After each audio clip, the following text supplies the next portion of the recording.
We need to go faster, be more innovative, make better decisions, waste less time, be more productive, simplify our culture, increase flow, scale growth, change our business model, attract new talent, retain great talent.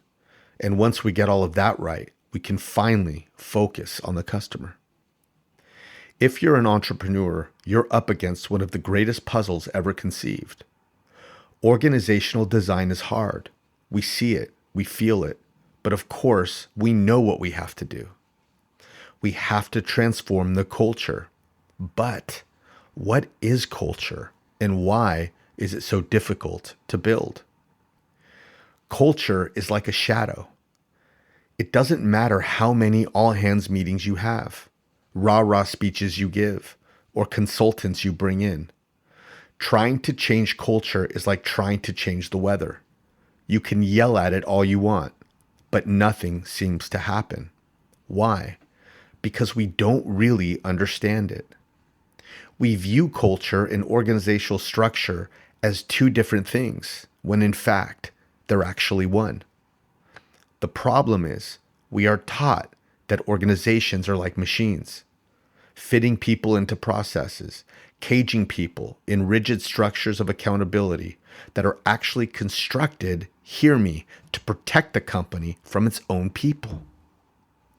And when there is a problem, we pop the hood to see which part needs replacing. The leaders in the hallways point, we have the wrong people. The people in the hallways point, we have the wrong leaders. And so the culture remains. If you're like me, triaging organizational malfunction seems like an impossible task. What we come to painfully find is running a business organization and building a culture at the same time is as complex as a Swiss mechanical watch. How will we ever get it to run like clockwork? But the truth is, it was never supposed to be this way. Here's the good news. The problem, your problem, isn't your leaders or your people. It's your operating system. And today on the podcast, I want to introduce you to a different operating paradigm, one that we've adopted at Harvest as an infrastructure to locate, define, and operationalize our work culture. It's a methodology of harnessing design thinking that is not restricted by traditional management hierarchy ruled by top-down leadership, but rather it's self-leadership, self-organization, and self-actualization. Think garden, not wristwatch. Responsibility, not productivity. Think promise, not logistics. Experience, not sales. Through a densified work culture defined by clear principles with an aligned conviction, trustworthy people are given the keys to drive the brand promise forward. Inspired by holacracy, the Harvest operating system is a flexible and open human ecosystem that exists to inspire our people towards executing on our value promise, not our company profits. Trust me, the growth and profits come as a result. My name is Sasha der Avanessian, and this is Entrepreneur Insight. Companies are run on the basis of day-to-day work. In common theory, organizational structure exists to create accountability through a collection of implicit and explicit constraints that shape how you operate. Usually, there's a top-down leader in a department and the rest take orders. The goal is to make as much money and profit as possible. And all of that responsibility and risk falls on a few leaders, and the rest become expendable. And every team who is managing this day-to-day work has at its core a set of assumptions, beliefs, principles, practices, processes, and policies about its employees that drive its leadership behavior. For example, We might assume that because we need to stay on budget, our employees will spend too much. Therefore, they can't have the card. Our employees need to be micromanaged or they won't get good work done. We, the leaders, are the smartest people in the room. Thus, only we can set the strategy. We need our employees in cubicles just to keep them focused. We need them to clock in and out because without it, we can't keep them honest. Our employees need to be incentivized to do good work. If we don't track vacation hours, they'll take advantage of it, etc., etc., etc. The question we have to ask is, are these statements universally true? Or are they legacy principles derived from what we've learned, where we've worked, or what we've inherited? What we do know is the dominant view on which legacy management culture runs was developed as an innovation over 100 years ago during the Industrial Revolution. It's a factory model that worked then, but it does not work now. It's a churn or burn mindset, essentially designed to separate thinking from doing, making work as standardized and efficient as possible. The leader's role was to continually find efficiency gains. The worker's role was to comply and keep the pace, or else. The reality, though, is this is a different world with different tools, different mindsets, worldviews, and definitely different ways of life. In fact, the modern concept of branding didn't even start to take hold until the 1950s. And there are a subset of companies and brands, companies like Zappos. And if you haven't read the book Delivering Happiness from the late Tony Hsieh, I highly recommend you do. But these companies have arrived at this new insight and have ventured horizontally to boldly pioneer new ways of working. Ways that aren't about meeting goals, but living on purpose. Ways that don't master their people with accountability, but inspire them towards responsibility. When it comes to how they build teams, manage projects, make decisions, share information, set targets, review performance, and set compensation, their approach resembles less of a signal-controlled intersection and more of a free-flowing roundabout. What do I mean? Well, let's consider an intersection as an operating system. How do we prevent the vast majority of cars from hitting each other while maintaining a maximum flow of traffic? Now, we can all agree that the common solution is a light signal, right? Now, if we were to consider this as an operating system, what are the assumptions behind it? Well, number one, people cannot be trusted to manage the intersection alone. They must be told what to do. Two, traffic is too complex for them, thus it needs a complex and expensive solution. Lights, poles, computers, cables, switches, etc. And three, we need a plan for every possible scenario for them. Green means go, yellow means caution, red means stop. Now, I want you to consider a roundabout, right? Here, cars enter, move, and exit in a shared circular flow that connects all four directions of travel. This too represents an operating system and thus also holds assumptions. Number one, people can be trusted and will trust one another to use responsible judgment.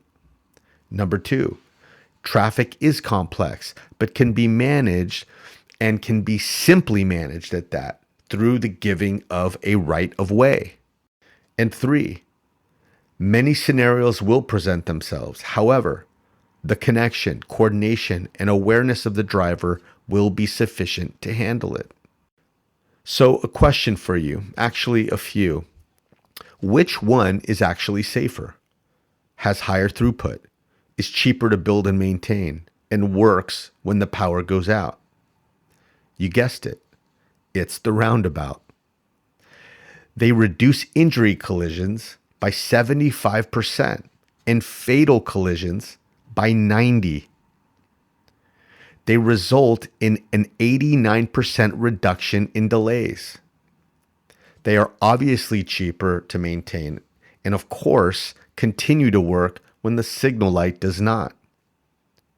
And instead of constructing the rigid structures of accountability to protect the business from its people, i.e. the signal light, the harvest model and emerging organizations like it pave a roundabout made of purpose, trust, transparency, and reputation to create cultures of freedom, responsibility, and ultimately self-worth.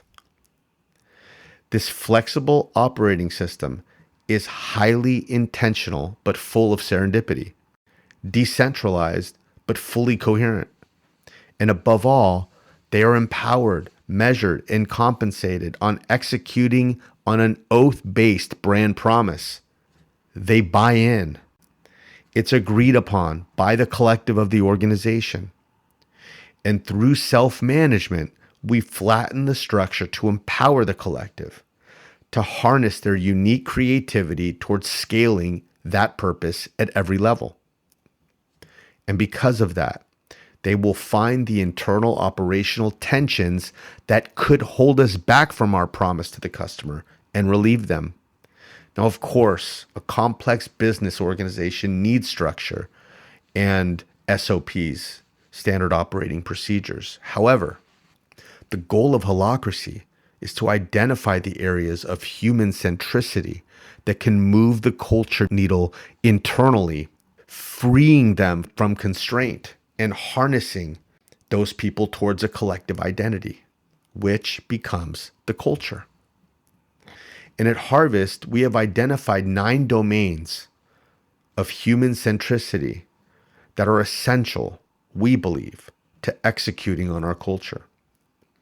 And together, they form a canvas, a culture canvas, one that substantiates our collective working identity. And I want to share them with you now. The 9 dimensions are purpose, structure, leadership, authority, resources, management, workflows, innovation, and communication. And for the sake of context and time, I want to share a brief portion of the Harvest ethos for each, which will give you a really good understanding of how we define these. And then pose some questions that you can ask your team using these same dimensions as an infrastructure. And what I'll probably do is on other episodes, define each of these further. But let's start with number 1, purpose. Purpose is not a statement, but an everyday occurrence. And it happens as every team member directs their energy, acumen, and practice towards the execution of refreshing. And if you haven't heard, refreshing is the Harvest brand promise. Number 2 is structure. Now, structure is not restriction, but space, right? It's just a border that is less of a square and more of a circle. Space within accountability, yet without red tape. This promotes freedom, empowerment, and speed in our organization. Number 3, leadership. When it comes to leadership, we have defined the internal value creation processes in our organization, those processes that define the work that we do. We call these signature processes, and each has a visionary who defines clear roles and responsibilities around the work that needs to get done. Number 4 is authority. Authority is about sharing decision-making power. It's not based on title, but rather it's based on gifts, talents, and acumen to harness innovation and creativity. Here's the thing, is that any department can access any person in the organization as long as they believe that that person can add value. Number 5, resources. Resource allocation means that cross-functional teams, again, share data, insights, value propositions, and assets. It does not matter what department you're in. This is a roundabout. You have access to it all. Why? Why do we structure the business this way? Because the collective's identity, our identity, is at stake. It's that important. Number 6, management. Now, management to us is defined as self-management, which means that everyone knows what they're responsible for with the freedom to execute. Number 7 is workflow. And workflow is a provision, and it's clarity of focus towards the brand promise fit. Right? What does that mean? That means that we have to find the essence of the brand promise in our workflows, or else those workflows don't add value.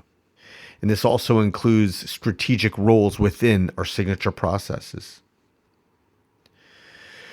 And number 8, innovation. Now, it's important to note that this is not product innovation per se, but actually it's brand as promise as product, brand as product, right? Innovation is where our teams are empowered to find and release tension points, which are barriers between what is, which is our reality, and what needs to be done, our purpose of refreshing. And if you haven't heard, refreshing is our brand promise. And finally, the most important, I believe, number 9, communication. And the one thing that we do understand is that it is the clear expectations that drive the operating system forward. And so we are very intentional in communicating that we have an open door policy that encourages radical candor. We have got to have the opportunity to have difficult conversations. By creating a culture canvas such as this, it can help you and your team amplify the culture you want to create. Use these 9 human-centric dimensions I've identified as a basis for your own discussions. Take the time to define each of these processes with a clear statement that aligns with your purpose. Under each of these dimensions, list the tensions that constrain the talent in your organization from participating in these areas. And then get in a room and ask the questions. Why are these issues present now? What are the underlying structures, rules, or processes that are contributing to them? What personal behavior, attitudes, and assumptions are driving them? What are the limitations of trust that are currently manifest in our culture? What one thing in each of these dimensions can we flip on its head? The power of an agile working environment will provoke valuable conversations around valuable ideas.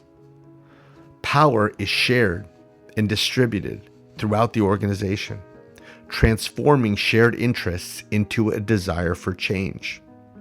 Remember, the brand promise starts with you. And when you're clear, you will empower your tribal leaders to create change where change needs to happen.